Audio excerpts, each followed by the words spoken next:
Hola, buenos días. Muchas gracias por la participación, por venir a ver el inicio de este nuevo canal, Cruz Alto en Consulting. Es un canal referido a lo que es materia de seguridad a nivel integral y específicamente a nivel privado. En el día de hoy lo tenemos a Eric Acevedo. Muchas gracias, Eric, por tu participación, por ser la primera Gracias. entrevista, por aceptar y por llevarme siempre la corriente de mis locuras. Gracias, Mati, por la invitación, primeramente, por dejarme inaugurar este espacio. Y aparte es un tema bastante apasionante, bastante llamativo y muy utilizado. Sí, sí, obviamente. Bien, paso a presentar a Eric. Eric es licenciado en Seguridad Ciudadana Integral, es técnico en investigación en la escena del crimen, se encuentra maestrando en la maestría en comportamiento no verbal y detección de la mentira en Estados Unidos. Posgrado en perfilación y análisis del comportamiento criminal, posee capacitaciones varias dictadas por el FBI y ATA, que es la Agencia Antiterrorista de Estados Unidos. Certificado como analista en comportamiento no verbal por el Laboratorio en Investigación en Comunicación No Verbal. Certificado en comportamiento no verbal por el Instituto Argentino de Negociación, Conciliación y Arbitraje, IANCA. Posee la consultora pericial Acevedo y Zarzuay, donde en forma técnica pericial asesoran a todos los profesionales del derecho, empresas y toda persona que necesita un perito en su especialidad. Eric, ¿listo para empezar? Por favor, adelante. Bueno, espero que no leas si me toco la nariz ni nada, por favor, ¿eh? No, no, no, no. Bien. Eric, ¿qué es exactamente el comportamiento no verbal? ¿Son solo los gestos con las manos? Bueno, el comportamiento no verbal engloba todo lo que es el movimiento, los gestos, la postura de las personas, ¿no? Se analizan diferentes canales, desde la apariencia, la oculésica, el movimiento de los ojos, la áptica, es decir, el contacto, la proxémica, la proximidad con las otras personas, bueno, todo lo que son los diferentes gestos con los brazos, todo lo que son las diferentes posturas. Posturas, me refiero a posturas, por ejemplo, expansivas, como posturas ensimismadas de tristeza, angustia, depresión, todo lo que son los diferentes las diferentes partes de la expresión facial, todos los músculos, lo que conforman las diferentes emociones. El comportamiento no verbal engloba estos diferentes canales y busca una hipótesis o una inferencia de su significado. Ya que no existe un significado uno a uno, por eso está mal llamarlo lenguaje corporal. No es que yo me rasque la nariz, significa algo siempre, no tiene un significado uno a uno. Sí podemos hipotetizar y sacar posibles inferencias. Por eso cuando me preguntan generalmente qué significa tal cosa, siempre tenemos que responder con la palabra depende. Depende de muchos factores, muchas variables, muchos contextos. Está. Eric, viste que nosotros los argentinos prácticamente sabemos todo.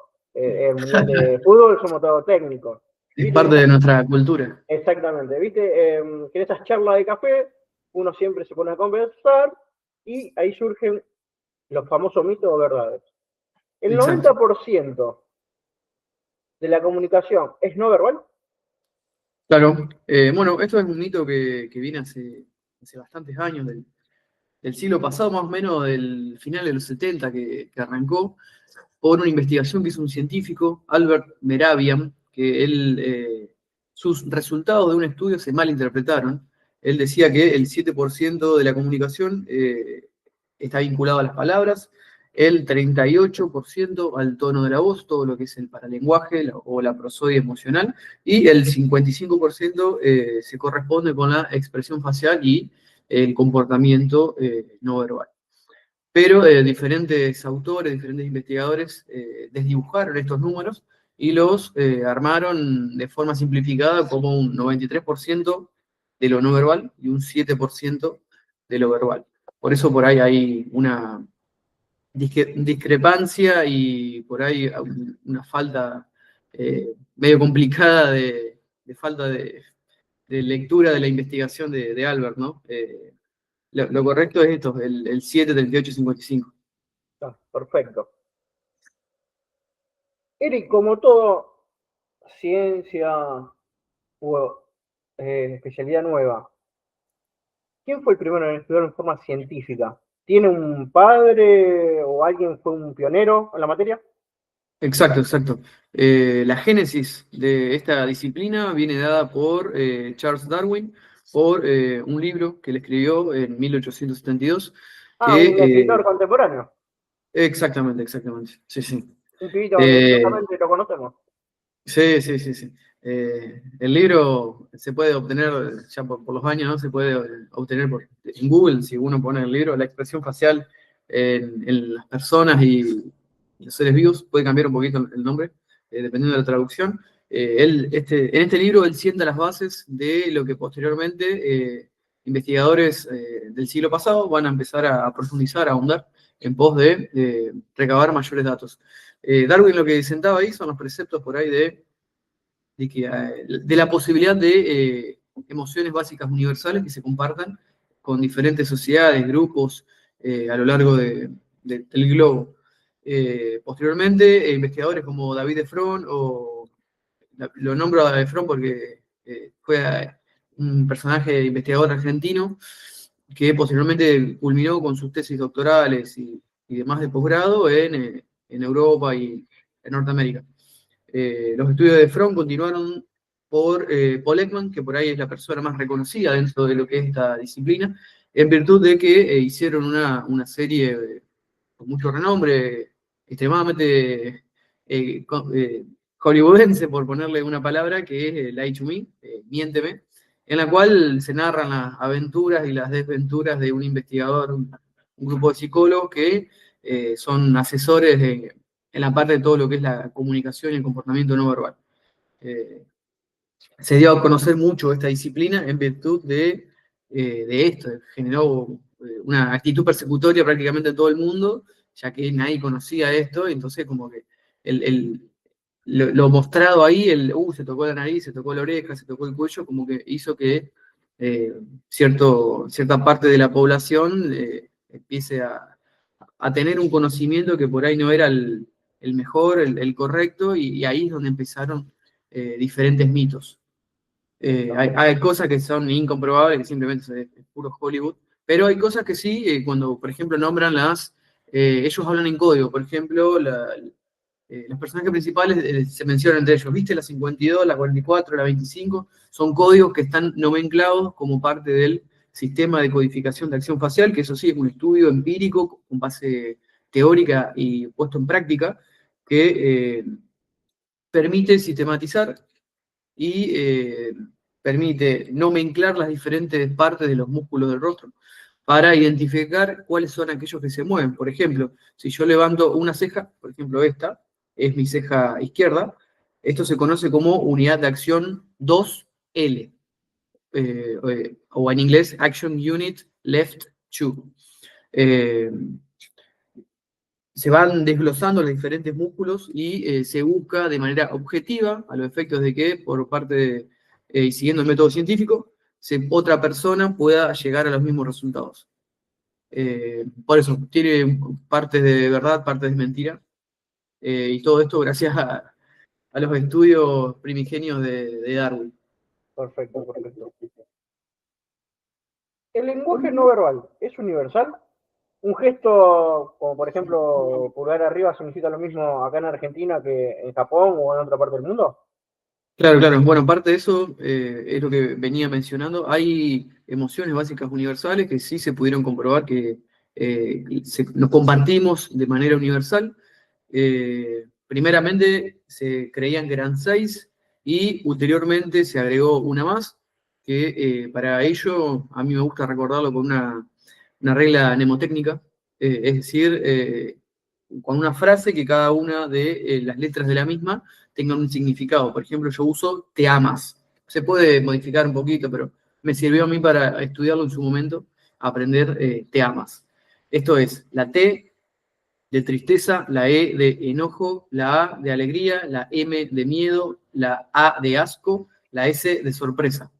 Y esto engloba las primeras 6 que se investigaron, y a su vez, esta séptima, como no tiene un consenso a nivel global con los diferentes investigadores que están en esto, ¿no?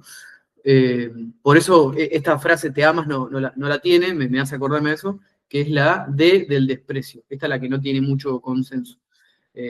Pero bueno, si seguimos la línea de investigación de Ekman y Matsumoto, que son los pioneros por ahí en esta investigación, tenemos que incorporarla porque ellos son los que tienen, digamos, la mayor parte de las investigaciones recabadas con mucha experiencia, y más que nada los investigadores sucesores se basan en esto. Así que sí, podríamos hablar que tenemos 7 emociones básicas universales. Después, de esto hay diferentes estudios, como por ejemplo otro canal que se estudia es los gestos, todo lo que realizamos con las manos, lo que realizamos con los pies, las posturas y demás.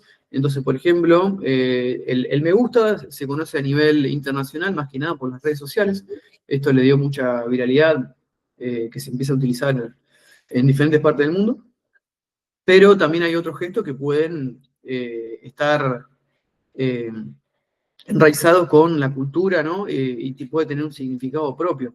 Entonces, por ejemplo, esto para nosotros, si estamos buceando, por ejemplo, significa que está todo ok, pero si lo queremos utilizar, por ejemplo, en Brasil o en algunos otros países, esto puede significar un insulto, ya que remite a una parte del cuerpo con estas características.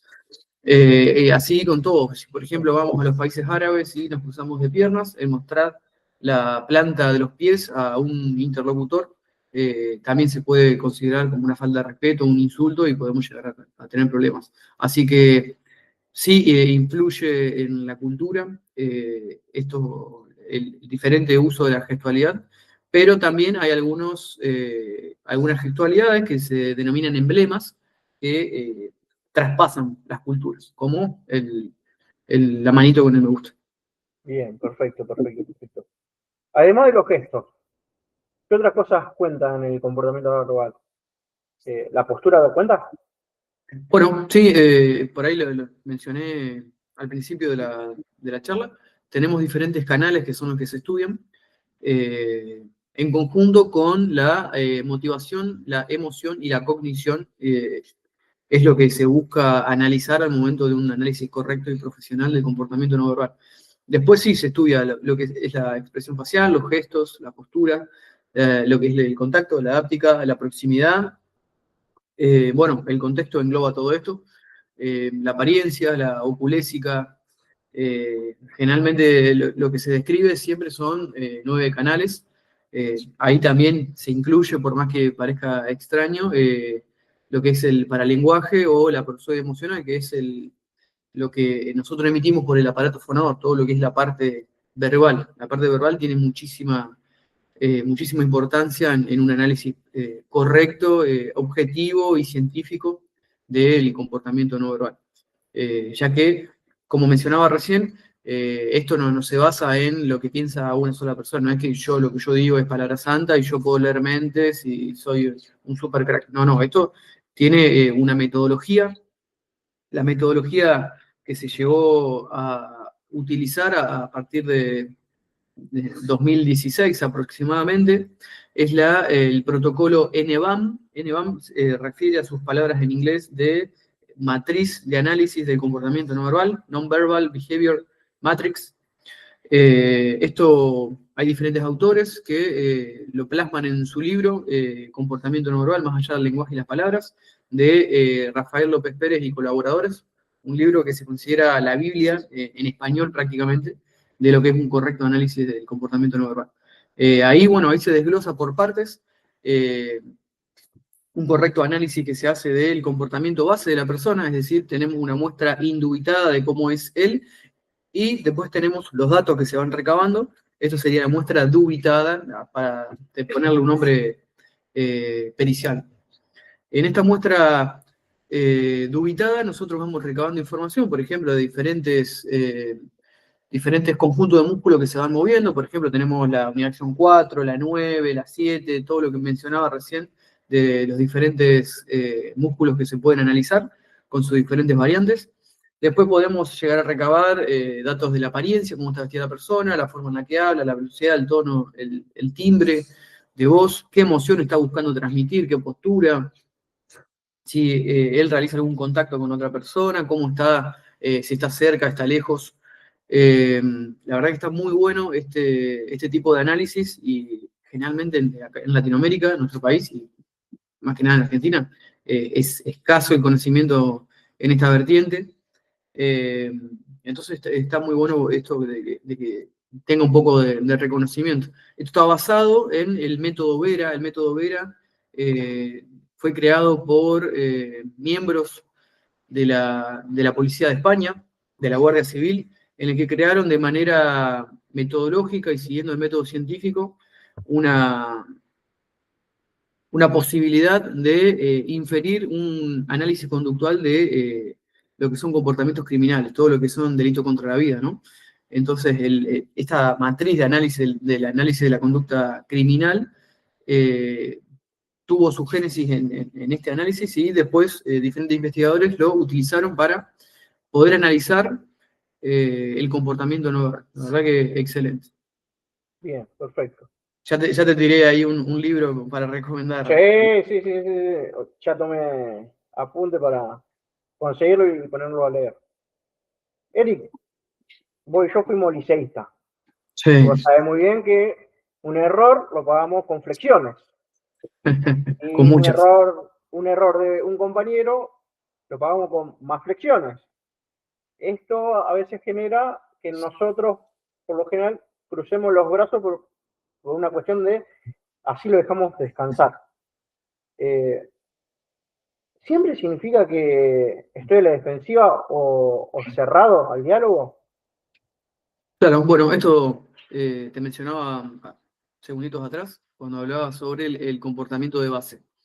Tenemos que saber primeramente cómo es la persona en su día a día, es decir, no podemos nosotros de la nada o por una foto analizar y llegar a alguna hipótesis. Tenemos que saber cómo es la persona en su vida diaria, cómo él se mueve, cómo se muestra, cómo es su personalidad.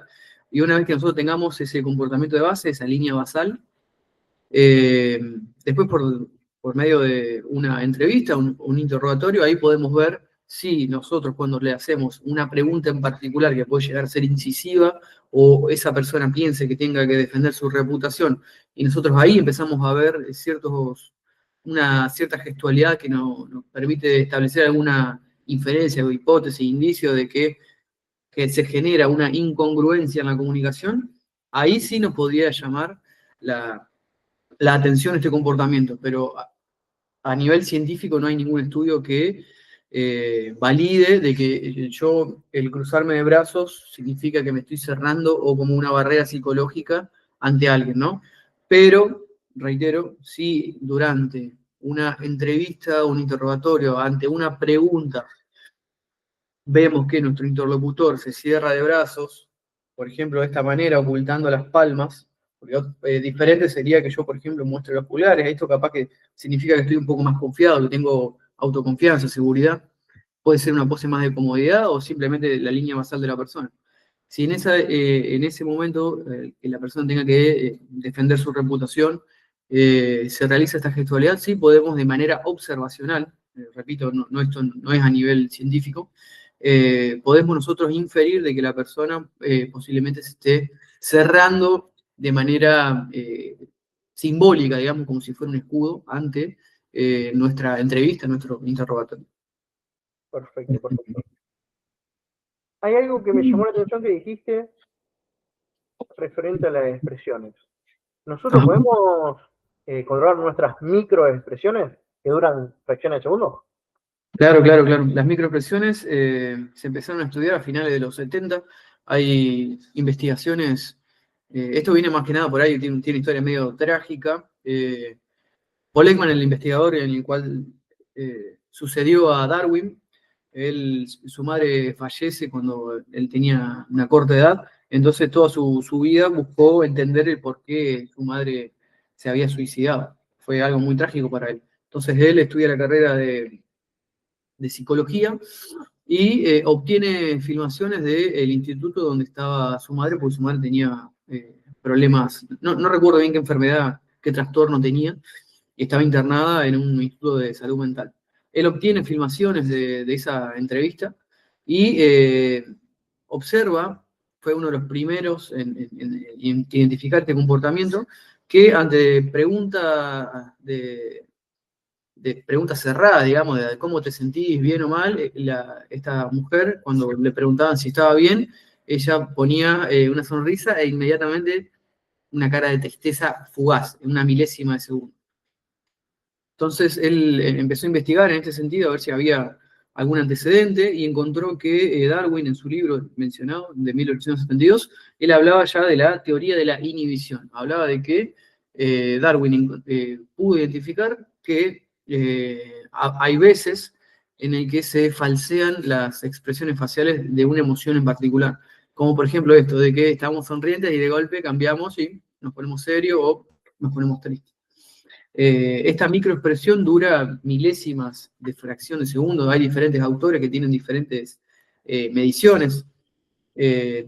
Vamos a sintetizarlo en una fracción de segundo. Es extremadamente rápido que se necesita un entrenamiento específico para poder identificarlo. Nosotros, de manera innata, se nos hace difícil identificarlo correctamente. Por eso hay diferentes líneas de aprendizaje que se dan en diferentes institutos para poder practicar y aprender a visualizarlas, tanto de frente como de perfil, como también las expresiones faciales sutiles. Está muy bueno el conocer sobre esto porque cambia por ahí nuestra perspectiva en todo momento. Esto es una capacitación súper cortita que dura unas poquitas horas, es más que nada práctica, es aprender las 7 emociones básicas universales, cómo se expresan, sus diferentes variantes, sus variantes culturales, por ejemplo, porque también tiene mucho que ver la cultura, por eso si venimos de una cultura más fría, o de bajo contexto, como se conoce, es sabido que no se muestran las emociones. Por ejemplo, todo lo que es Asia, tenemos Japón, China, son sociedades, son culturas que no se expresan de sobremanera como nosotros, que somos una cultura más de alto contacto y alto contexto. Somos más, buscamos más tocar, buscamos más empatizar y simpatizar con nuestros pares. Por ejemplo, si venimos de Rusia también, es una cultura súper fría, que también viene relegada por diferentes cuestiones que vienen de la Guerra Fría, el no mostrar las emociones para no parecer nada más que nada, no mostrar debilidad, ¿no? El pensamiento que tiene esa cultura.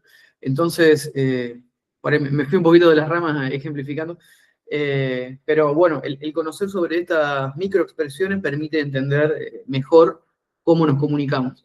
Pero en respuesta a tu pregunta es sí y no. Es decir, hay veces que sí la podemos controlar, pero se necesita un entrenamiento terrible, como mencionaba esto de la Guerra Fría, en la época de los espías, ellos podían controlar de sobremanera su cuerpo, sus emociones, a los efectos de que su trabajo de espía no se ponga en compromiso, no se comprometa y no se deschave, digamos, su labor de infiltración o sabotaje.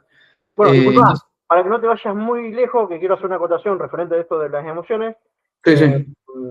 Bueno, te enteraste que hubo un paso de espías rusos que pasaron por acá, armaron, digamos, Exactamente. su Sí, sí, sí. pantalla y en Dinamarca, me parece, que fue, que los agarraron Sí, por sí, allá, me parece que sí. Países Sí, sí. Bajos, por allá anduvieron. Sí, Bueno, sí. Alconadamón, el periodista, en su investigación, él hace mención que en Sí, se Estados escribió un Unidos, libro. sí, en Estados Unidos eh, había 2 personas sospechadas de que eran agentes, eran oficiales rusos de inteligencia que hacían espionaje ilegal, Claro. y ellos con la vigilancia electrónica, o sea, con micrófonos escondidos, detectaron que eran rusos cuando la pareja estaba teniendo sexo porque la mujer en el clima empezó a hablar ruso. Y utilizaron eso en la corte para poder confirmar que ellos decían ser de otra nacionalidad. Claro. Y eso fue Claro, lo que claro. lo deschavó. Bueno, todo eso contaban que la escuela de oficiales de espionaje exterior de Rusia lo utiliza para mejorar las nuevas camadas. Claro, claro, claro. Sí, sí. Por ahí uno cree que lo que ve en las películas es medio extravagante, pero hay parte de realidad. Es que nosotros tenemos un argentino que hacía espionaje para Cuba. Le dicen el loco, el Crazy Che. Ah, Crazy Chen, sí, sí, El sí, sí, Crazy Che, viste hay que documentales. ya él Sí, sí. entró, bueno, en la época de los 70, él era un joven estudiante, ya recibido de ingeniero y trabajaba en lo que era no Telecom, sino en la parte en Tel. Y estaba afiliado al Partido Comunista y él quería ayudar a Cuba. Claro, Eh, por diferentes vías se acercó a Cuba, lo entrenaron y él se fue a Estados Unidos y entró a trabajar en AMD, en Silicon Valley. Y él sí, lo que él se dedicaba a hacer espionaje ilegal, espionaje industrial, perdón. claro, claro. Uno de los oficiales que tuvo en los 80 y los 90, uno de los oficiales que tuvo, que tenía a cargo esa operación cubano, era el capitán desertor José Pepe Cohen, que se lo encuentra en YouTube, y él le explica cómo él utilizó a él y a su esposa, que también era espía de inteligencia cubana, eran agentes cubanos, eh, cómo Pepe Cohen, él armó toda una red de espionaje y de inteligencia, y cómo por intermedio del KB que visitaba Cuba, le daba un mensaje, le dio información, un mensaje, para generar un nexo con la CIA para él poder desertar posteriormente. Claro. Sí, sí. Pero Hay un no es documental tan. muy, muy bueno sobre eso. Claro, sí, el loco, el muchacho este, El Crazy Guillermo, Che, sí, el Casey Chase, son una sí, serie en Netflix. Por eso, claro. todas estas cosas no son tan de película, digamos que a veces Sí, la, sí, sí. la La realidad realidad supera la supera la ficción, ficción. Sí, sí, ¿viste? exactamente. Por eso te digo, y llegando a veces algunos piensan que es una fábula o algo televisivo, pero no. Claro, claro, sí, sí, sí. Sí, por eso, bueno, la versión resumida de la respuesta es sí, se puede y a la vez no, no es tan fácil. Pero bueno, sí, sí. Todo lleva su Hay entrenamiento. casos donde sí, sí se ha podido ver, y bueno, los hechos de los procedimientos más que nada de infiltración y sabotaje de la Guerra Fría son un gran ejemplo de esto. Bien, perfecto. Eric, justo veníamos hablando en esa línea, por eso te quiero preguntar, Sí, sí. por qué nosotros llegamos al equilibrio de lo académico con lo terrenal, con lo empírico. Para que la gente sepa que a lo mejor estás escuchando esto por primera vez, o es autodidacta, o leyó un libro, o algo escuchó, eh, Sí. ¿para qué realmente sirve en el día a día el comportamiento no verbal? Bueno, más que nada los fundamentos del comportamiento no verbal tienen una gran base antropológica, es decir, esto se vio, se estudió en diferentes primates no humanos y de ahí se pudieron identificar el origen de diferentes comportamientos. Por ejemplo, el apretón de manos, tiene su origen en diferentes primates, ¿no? Ellos ya lo usan como una parte del ingreso a diferentes grupos que ellos tienen, diferentes manadas. Solo el primate de mayor autoridad puede saludar y mirar a los ojos a aquel otro que busca ingresar a su grupo, digamos. Entonces, hay muchos comportamientos, como el ejemplo este del saludo, que si nosotros lo empezamos a analizar, tienen una fuerte influencia y está vinculado a nuestro ADN. Las posturas expansivas, por ejemplo, el sacar pecho, el mostrarse dominante en una situación de autoridad o de liderazgo, también se viene dado por aquellos grupos de primates en el que aquel primate que tiene la autoridad es el que se muestra más dominante, con una postura más expansiva. Eso por una parte. Después tenemos una gran carga en la parte de lo que es la neurociencia, después en la parte psicológica es un compendio de diferentes disciplinas que permiten darle un sustento científico a esto, lo que se conoce como comportamiento no verbal o comunicación no verbal. Algunos también, como mencionaba, le dicen lenguaje corporal, pero por ahí no es correcto porque no hay un significado uno a uno del comportamiento con un posible o potencial significado. Si yo voy y abro la heladera, ¿qué significado tiene eso? Está motivado por una posible situación de que yo tengo hambre, supongamos. No necesariamente tiene un trasfondo de engaño o mentira, que por ahí eso es lo que mucho se le genera una carga de mito a esta disciplina en el que todo va desde la parte del engaño, la mentira, pero no es tan así. Bien, perfecto, perfecto. Fascinante, ¿eh? Está bueno más que nada por ahí para saber el origen de muchos comportamientos, ¿no? Eso a mí me encanta, el saber de dónde viene que hagamos tal o cual cosa. Eso Claro, porque no muy bueno. solamente es mirar, observar y analizar. Claro, claro, claro.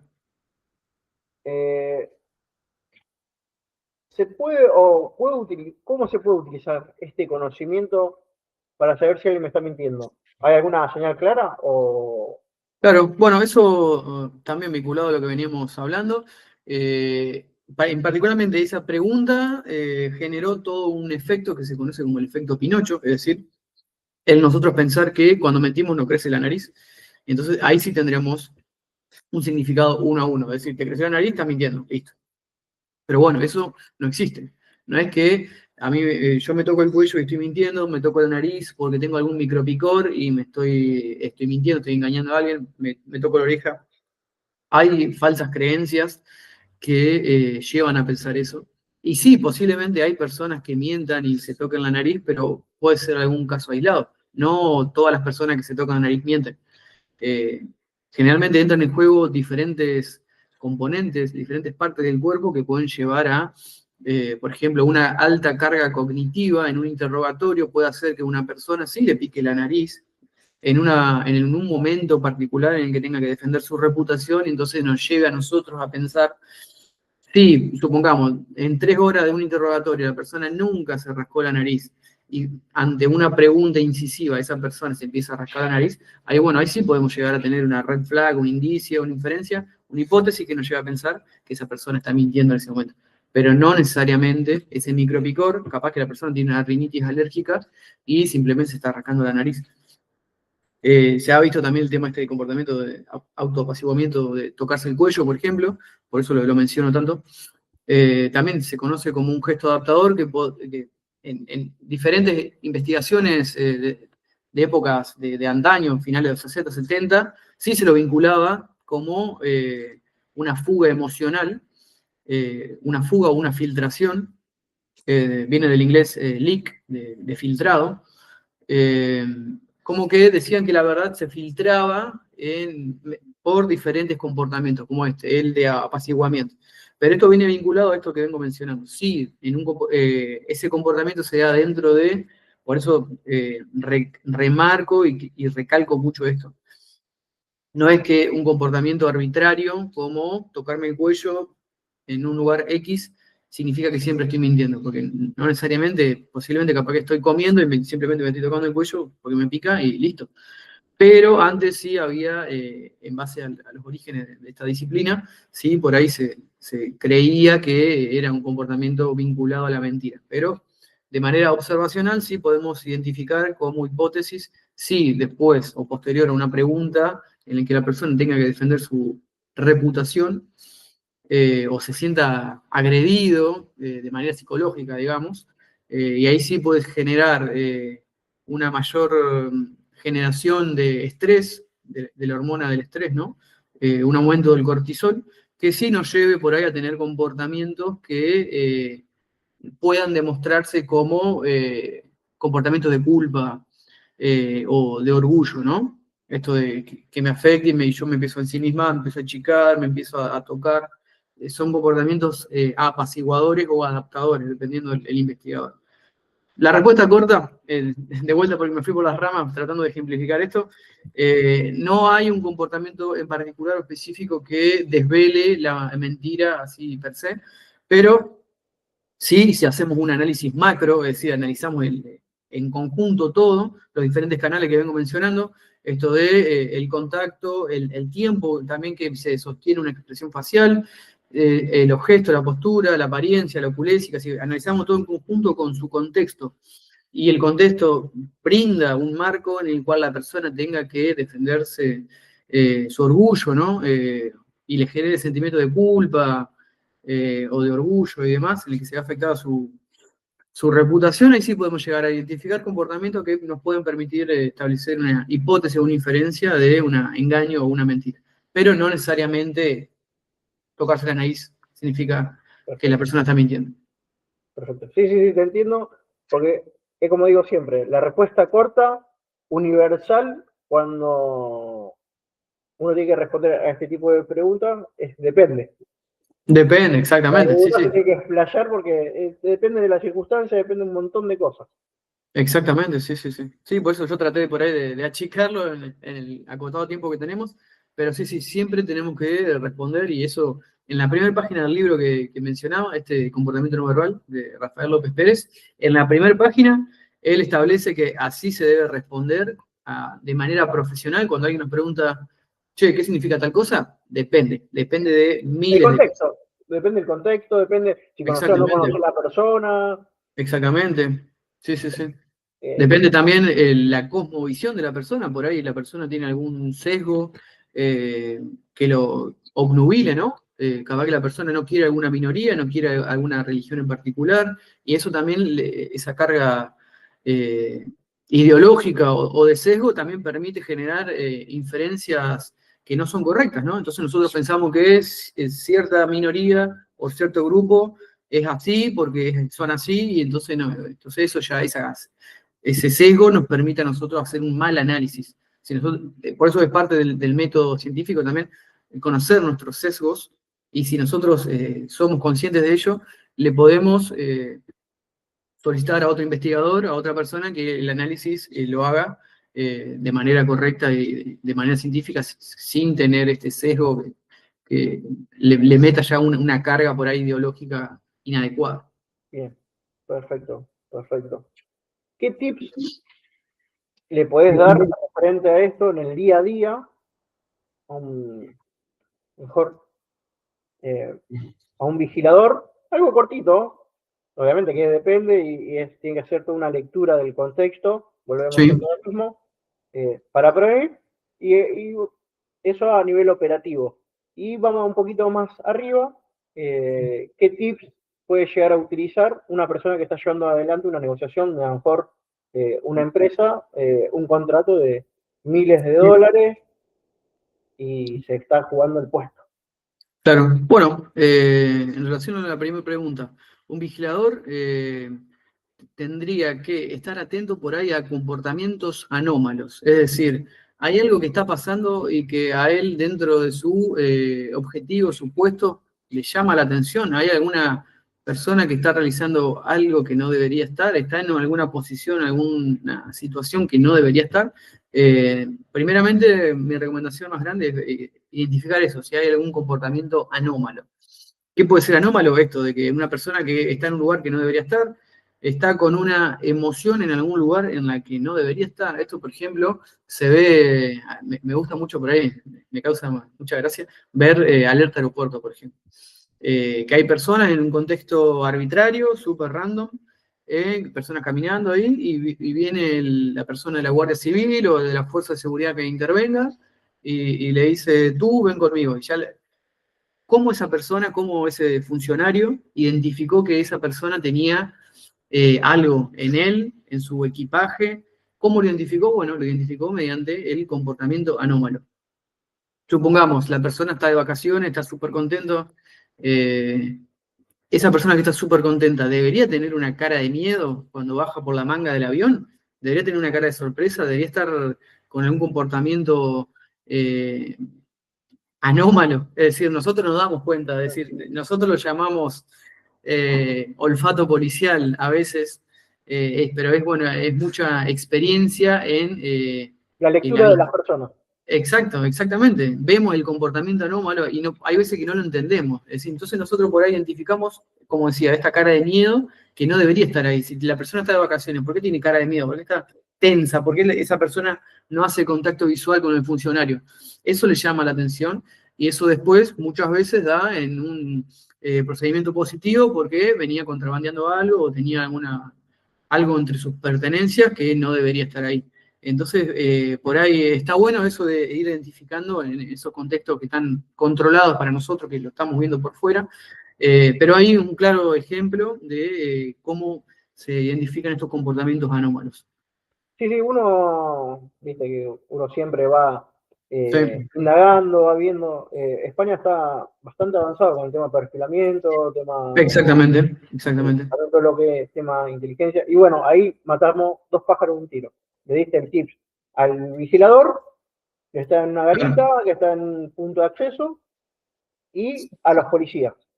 O el famoso claro, olfato policial, que a veces ellos necesitan justificar el famoso, la famosa actitud sospechosa. No exactamente. sabe poner en palabras lo que para ellos les llamó la atención.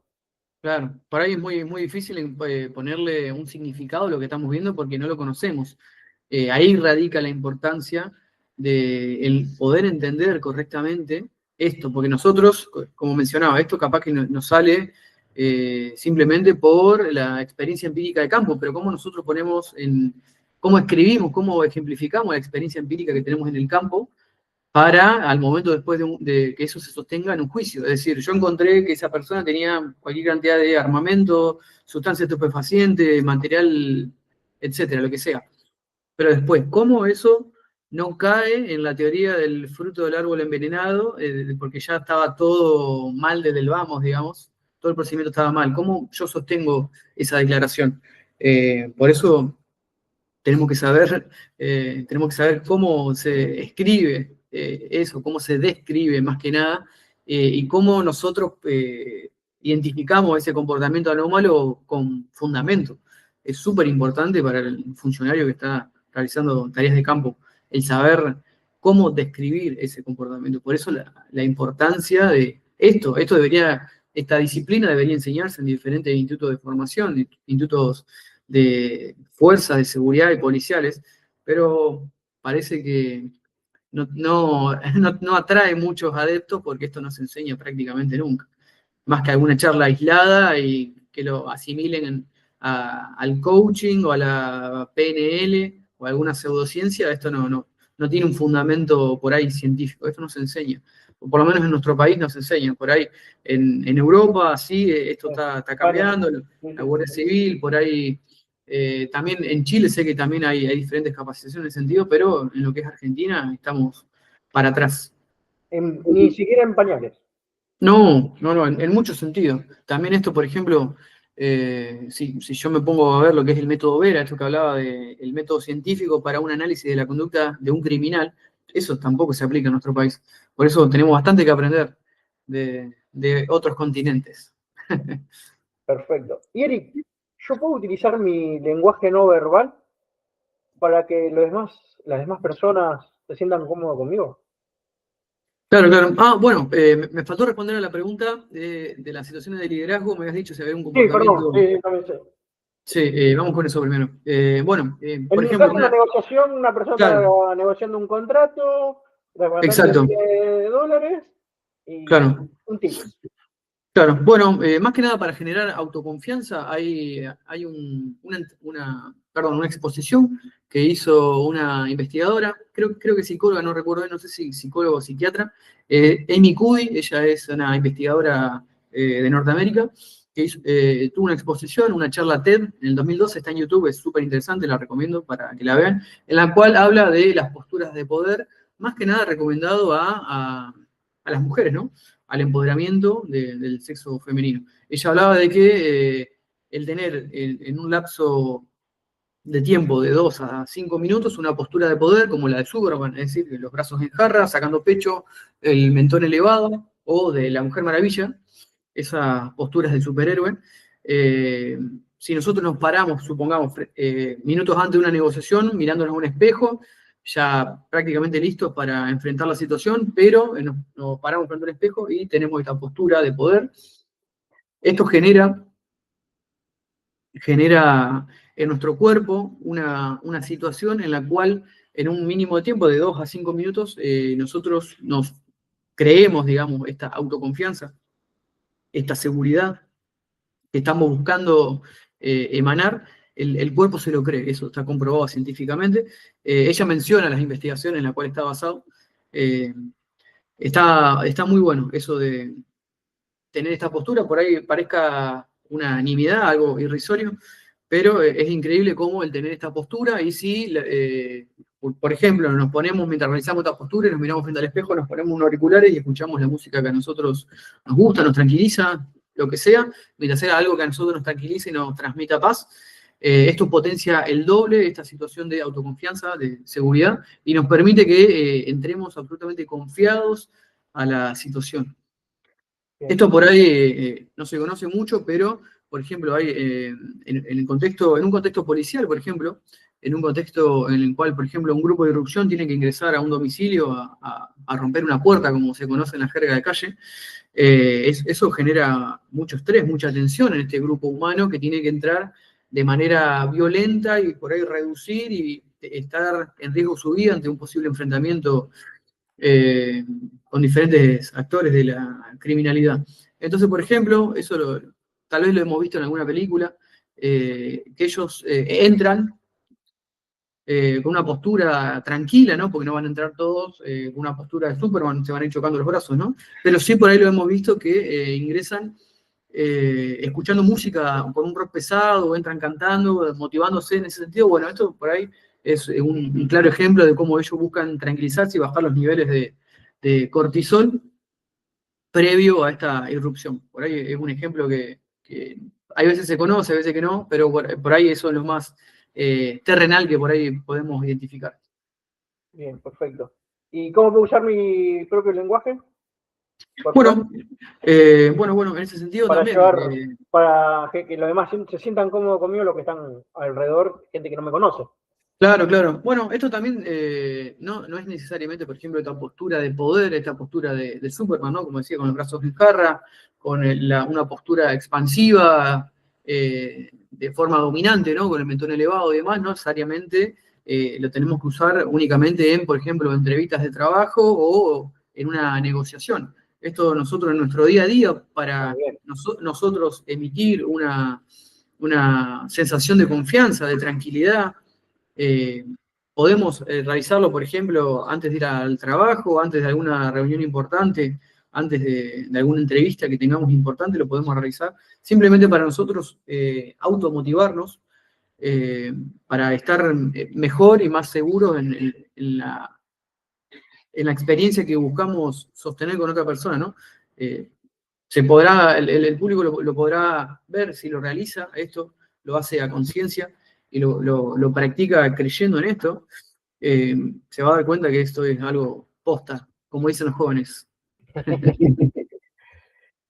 Perfecto. Pero como todo, seguramente tiene sus limitaciones y precauciones. Claro, ¿No? claro, claro. Porque lo que me estás relatando suena casi como que sirve como para leer la mente. ¿Puede ser peligroso malinterpretar una señal?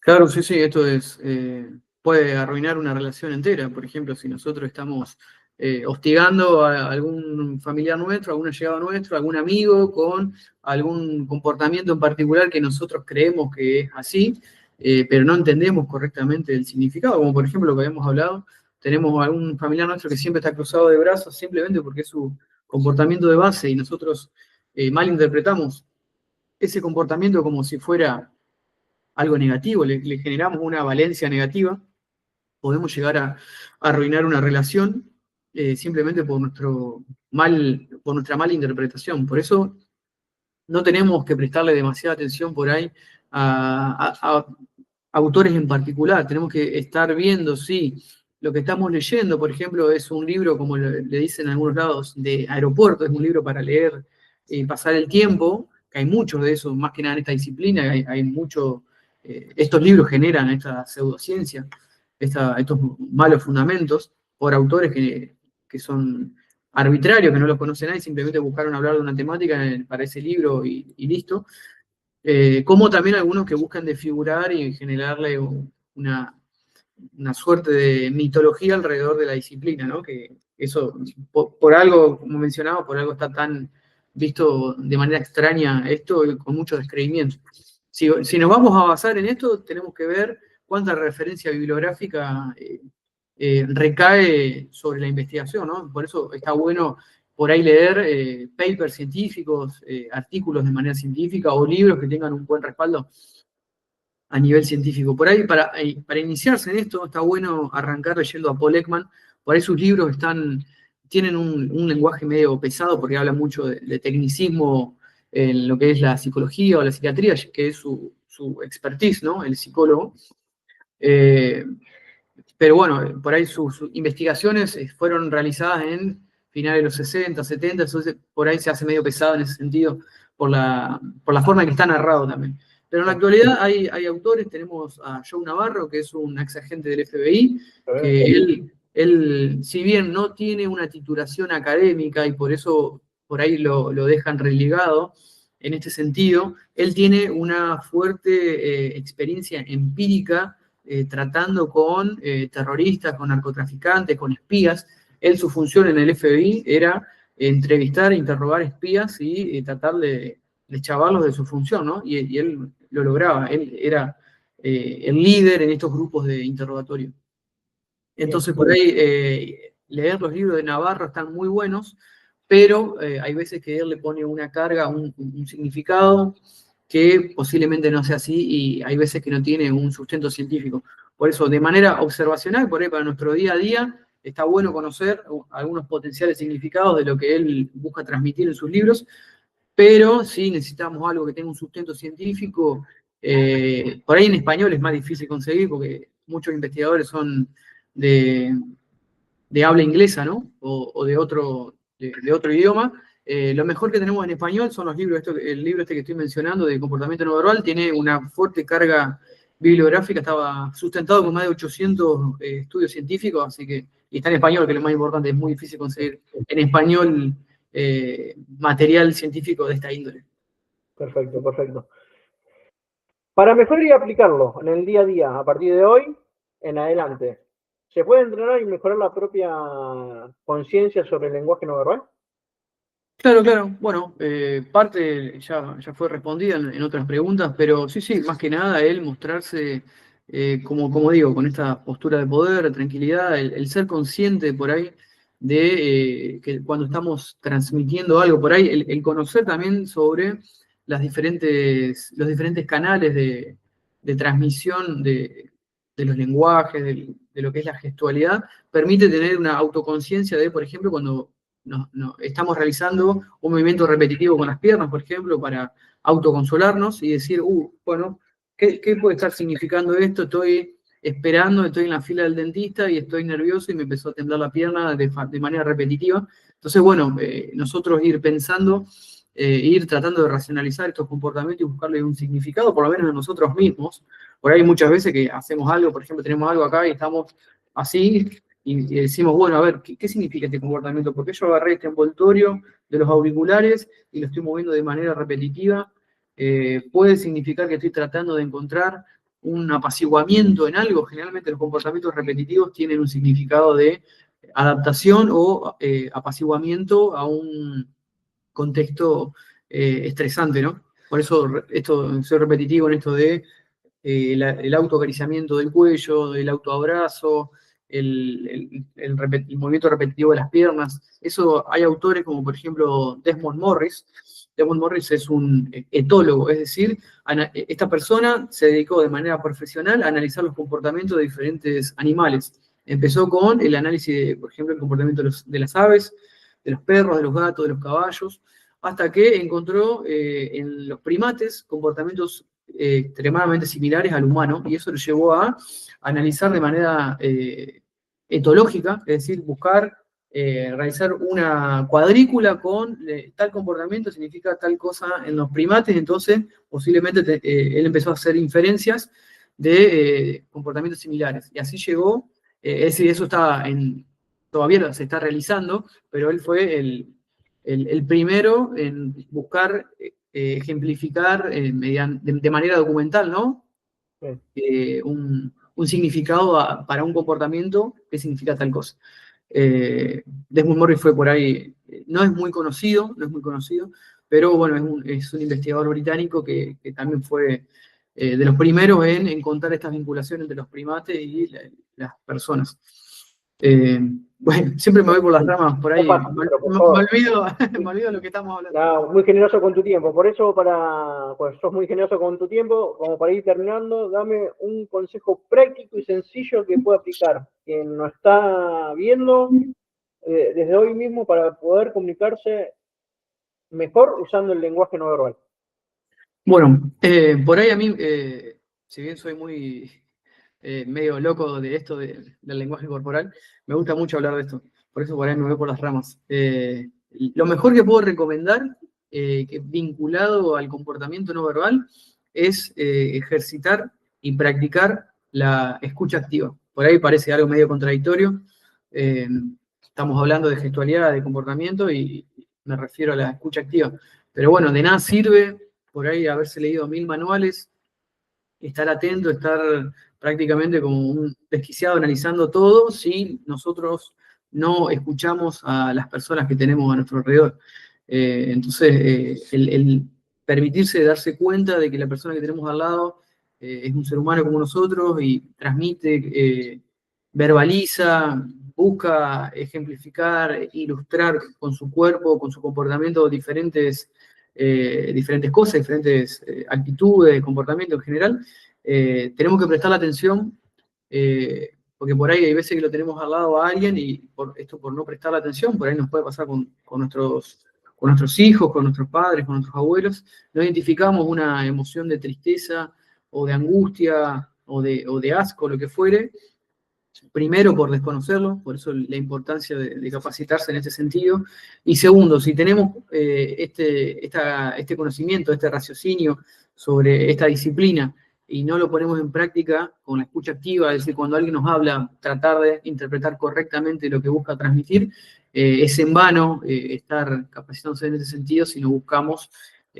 mejorar la comunicación, que es el fin último de esta disciplina, es mejorar la comunicación, no estar por la vida analizando o interpretando erróneamente comportamientos o de gente arbitrario. Sino, la función principal de esto, lo que los investigadores buscaban transmitir de Darwin hasta la fecha, es el entendimiento correcto de la comunicación, cómo nos podemos comunicar correctamente. Así que, bueno, en pocas palabras, la escucha activa. Espectacular. No menor, en la época que estamos viviendo, la escucha activa está siendo recomendada en un montón de situaciones, como por ejemplo Exactamente. en la prevención de conductas suicidas. Exactamente, exactamente. Sí, sí, por ahí ahora estamos ensimismados por la innovación tecnológica, el auge de las inteligencias artificiales, y no le prestamos la real atención e importancia a las personas que tenemos a nuestro alrededor. Por eso es súper importante practicar, poner en práctica la escucha activa. Perfecto. Eric, amigo mío, tu socio y vos, en la consultora, ¿a qué se dedica? ¿Qué hacen? Explicarle a la gente. Bueno, como parte de la consultora pericial AIL, AIL viene de la abreviatura de los apellidos de Lizarzuay, mi colega, y mío, Acevedo, realizamos desde finales del 2021 investigaciones de diversa índole. Más que nada, esto inició como una consultora especializada en investigación en delitos contra la vida, todo lo que son homicidios, femicidios, eh, y bueno, delitos ordinarios en general. Y posteriormente nos extendimos por el auge de la tecnología y demás, a lo que es todo lo que es el OSINT, todo lo que es el hackeo ético, delitos federales, todo lo que es narcotráfico, trata, terrorismo. Y bueno, en la actualidad estamos implementando también asesorías para trabajos de tesis y, bueno, más que nada, análisis del comportamiento. Por ahí hay particulares, hay empresas que necesitan instruir a sus recursos humanos, más que nada para un correcto entendimiento, esto es lo que estamos hablando de forma general, en su personal. Y bueno, por ejemplo, el año pasado me tocó capacitar a una empresa de investigación privada, desde su CEO hasta sus diferentes, su diferente personal, en todo lo que es esto de detección de incongruencias comunicacionales, la correcta identificación de emociones básicas universales, oratoria, un poco de negociación, fue un popurrí de diferentes cosas. Entonces, más que nada, yo estoy profundizando en esto, ya que es parte de mi carrera de posgrado actual. Yo me dedico más que nada a esto de capacitar en lo que es el comportamiento no verbal y la detección de incongruencias comunicacionales, también lo que se conoce de manera marketingera, la detección de la mentira, que no es tal así. Pero bueno, si me permitís, dejo la página web, Por favor. donde ahí van a encontrar por ahí más en profundidad, tienen las redes sociales nuestras, tienen el LinkedIn de cada uno de nosotros, donde tenemos las diferentes especializaciones y títulos que poseemos cada uno como parte de la consultora. La página web es www.consultorapericialayl.com.